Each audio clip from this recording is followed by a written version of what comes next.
Yo, what's going on? So I recently made a video telling the story of how I originally got into playing RuneScape, and a lot of people really seem to like it, and I asked you guys to all leave your stories about how you all started RuneScape, and so many of you guys left your stories in the comments. There were way more than I was expecting, but I read all of them, and they kept me entertained for a while, and I saw a lot of you commenting on each other's stories as well, so that was awesome to see. A bunch of you asked for more stories, so today I want to tell some of the stories that I remember from my early days of playing RuneScape. Now to recap, I started in 2005 when I was in elementary school, so these stories might not be like super detailed because it's been so long, but I do remember a lot of the general ideas of certain things that happened. So my friend from school, Joseph, was the one that got me into the game, and the first few weeks of playing, I remember training a lot of combat, and he was always a few levels ahead of me though. But one of my earliest memories of playing the game is seeing people with the rubber chickens running around, and I remember asking people how to get one, and every single person told me that it was too late.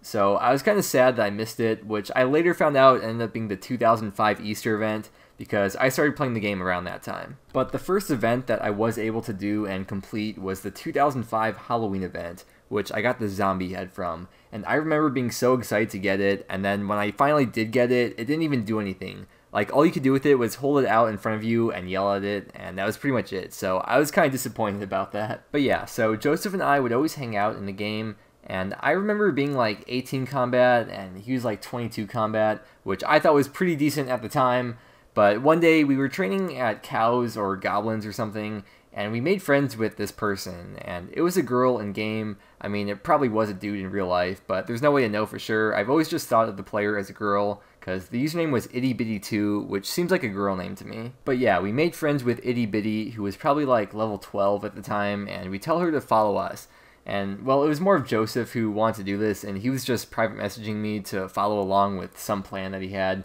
which I was kind of confused about what he was talking about, but I just went along with it. So if you want to take a wild guess as to where Joseph was taking us, now's your chance.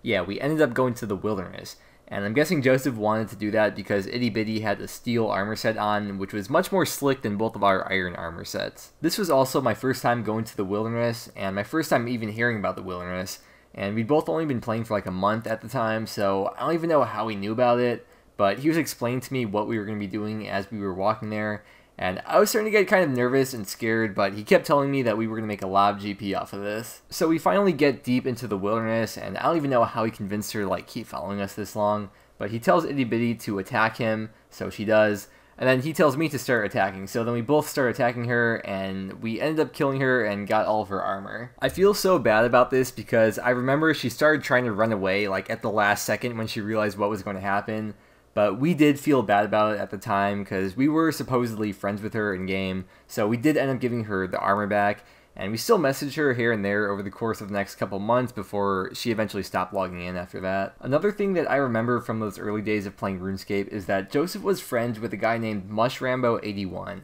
and this guy was always like 30 combat levels higher than us, and I have no idea how Joseph knew this guy, but we got introduced a couple months later, and this guy was like a legend to me. I felt so cool for knowing someone who was such a high level. And no, he never lured us into the wilderness, but he did teach us how to train skills and get to hill giants and showed us ways to make money, which was pretty cool of him. But I seriously am still confused on how Joseph knew this guy, because he never did end up telling me how they met, but I guess I kind of saw the guy as like an older brother or cousin or something who was always looking out for us. I remember one day I was doing some mining at the Varak West mine, and I was probably mining like tin and copper to make bronze items, but some guy came up to me and he started asking me about clay. And I was in elementary school at the time, so my spelling and grammar probably wasn't the best, and I'm sure he knew that. And the way this dude was talking, it seemed like he was a teenager. And pretty much, he was explaining to me how I can start working for him by mining clay, and he showed me how to bank it, and told me to send him a message once I collected a certain amount,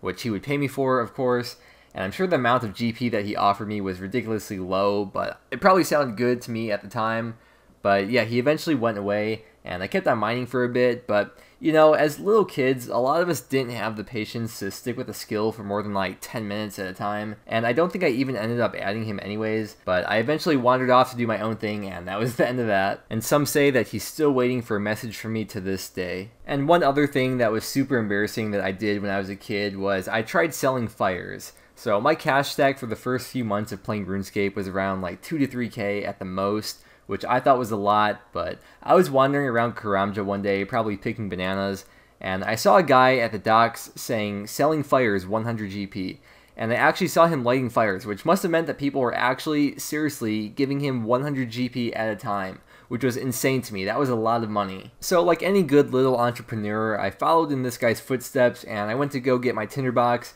and I chopped a bunch of logs, and I went back to Karamja to try and sell fires at the docks. Well, over the course of like an hour, I made maybe 300 GP, and I remember thinking that that was decent GP, but I also thought that that's about how much I would make picking bananas, except selling fires seemed like a lot more work to me, so I filed Chapter 11 with my business, and I went back to picking bananas for a living. But yeah, those were just some stories of my early days from playing RuneScape, and that is going to be it for today's video. And if you're still enjoying me telling these stories, then I'd definitely be down to tell some more, because I've got plenty of experiences to talk about in my 12 plus years of playing RuneScape. But just like with the last story video, I want to hear from all of you guys. So I feel like a lot of people have that one early RuneScape experience that they'll never forget. So in the comments, let's hear your earliest RuneScape memory that stands out to you. There were way more comments than I was expecting in the last story video, which isn't a bad thing at all, but I may not respond to every story you guys leave, but I promise I will be reading each and every single one, and I'm sure a lot of other people watching are going to be reading them as well. I really do enjoy reading the stories, so I'm looking forward to seeing what you all got. But with that being said, thank you very much for watching today's video, and I will see you again tomorrow.